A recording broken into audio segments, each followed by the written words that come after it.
diplom og'riqli mavzu, aka, to'g'rimi? Hamma har xil fikr beryapti. Sizni aynan fikringiz qanaqa shu haqida? Hozirgi kunda ko'p yoshlar diplom muhim emas degan fikrga kelgan. Diplom siz ham hayotda o'z yo'lini topsa bo'ladi, lekin diplomgacha bo'lgan yo'l qiziq bo'lishi mumkin va muhim bo'lishi mumkin. O'qish jarayonida siz har xil dunyoqarashga ega bo'lgan odamlar bilan tanishasiz.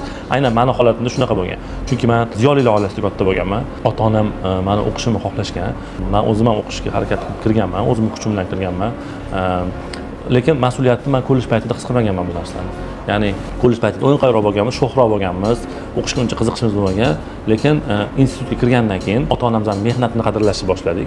Ular to'lagan kontraktni mas'uliyatini his qilishni boshladim. O'shanga men o'qishga qiziqishim ortdi o'sha paytlar. Men ota-onamni yuzini yerga qaratishni xohlamadim. Ular mendan umidvor edi.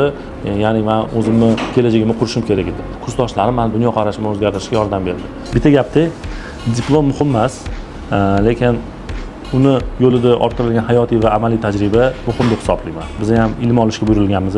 O'zi ichimdagi gaplar bo'ldi-da.